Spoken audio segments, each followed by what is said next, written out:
এই যে এখন বললেন, এখনই মাথায় আসলো যে টেবিল টপার টুর্নামেন্টের আগে এগুলি যখন যখন শেষ হয়েছে তখনই ব্রেন থেকে আউট হয়ে গেছে। জাস্ট কনসেন্ট্রেশন অনলি এই টুর্নামেন্টে ছিল, ফার্স্ট ম্যাচে ছিল। তো আমি চেষ্টা করছি যেন ফার্স্ট ম্যাচ থেকে যেন আমার যেটা আমি যেভাবে প্রিপেয়ার্ড হয়েছি ওইভাবে যেন ওয়েল মেনটেন করে যেন ডেলিভার করতে পারি। টু বি অনেস্ট এগুলি মাথায় ছিল না।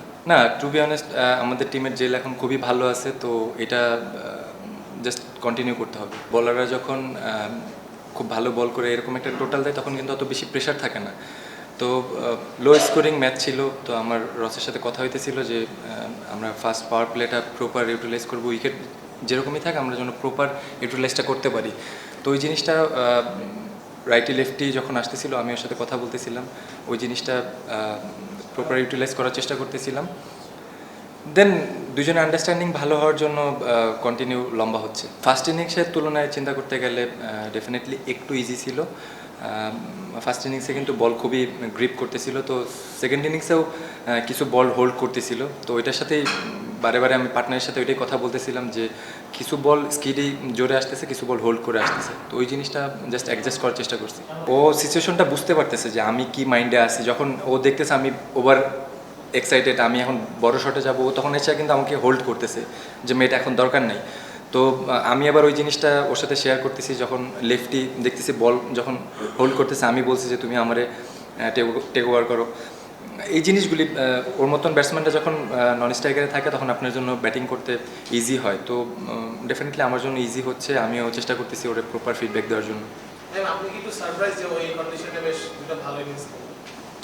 না, টু বি অনেস্ট এই টাইপের প্লেয়াররা কিন্তু ওয়ার্ল্ডে সব জায়গায় সব রকম উইকেটে কিন্তু ক্রিকেট খেলে ইউজ টু। তো আমার কাছে ওরকমভাবে সারপ্রাইজ লাগে না। আমি মানে আমার কাছে এক্সপেক্টেড, মানে এক্সট্রাঅর্ডিনারি না। হ্যাঁ, এক্স্যাক্টলি, এটা আমি এগ্রি করবো আপনার সাথে, কারণ আমি ওর সাথে কথা বলতেছিলাম যে ওই জায়গার উইকেট কেমন ছিল, কন্ডিশন কেমন ছিল। আমারও কিন্তু এখানে খেলার কথা ছিল, সামহাও আমার ফার্স্ট ক্লাসের জন্য আমি যেতে পারিনি।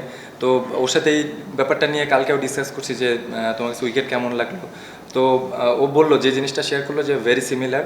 তো ওইখানে যেহেতু ও কন্টিনিউ রান করে আসছে, আমি ওর উপর 100% কনফিডেন্স ছিলাম যে ওই জায়গাটা কন্টেন্ট করবে, ওই জিনিসটাই রেগুলার কন্টেন্ট করবে। তো ওই জিনিসটা নিয়ে ডিসকাস হয়েছে, ওভারঅল এক্সট্রা ওইভাবে কথা হয় না।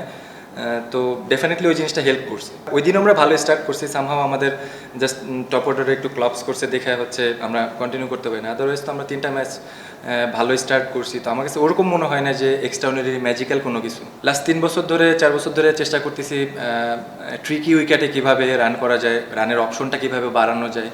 তো ওই জিনিসগুলি একটু একটু করে ইমপ্রুভ করতেছিলাম, ম্যাচে প্রপার ইউটিলাইজ করার চেষ্টা করতেছি। কিছু ম্যাচে হচ্ছে, কিছু ম্যাচে হচ্ছে না। লাস্টে আরও 3-4টা ম্যাচ মিস করে গেছি, একদম ফিনিশিংয়ের কাছে যায় আউট হয়ে গেছি। তো এটা আমি লাস্ট বেশ কিছু ইন্টারভিউতেও বলছি যে আমি এখন চাচ্ছি যেন জিনিসটা ফিনিশ করে আসতে পারি। আজকেও 12-14 রান লাগে, ওইটা আমি শেষ করতে পারলাম না। তো এই জিনিসগুলি লার্ন করার চেষ্টা করতেছি। স্ট্রাইক রেট নিয়ে টু বি অনেস্ট চিন্তা করতেছি না, কারণ আমি আমার স্ট্রেংথ জানি যে আমি কীভাবে কোন জায়গাতে রান করি।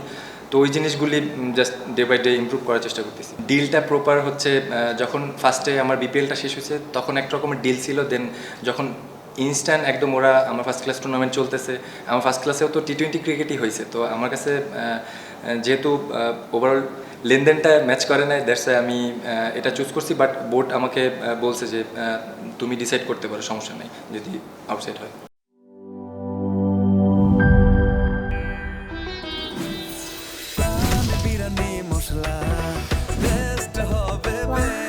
প্রাণ বিরিয়ানি মশলা, টেস্ট হবে বেস্ট। প্রাণ, জীবনের স্বাদ।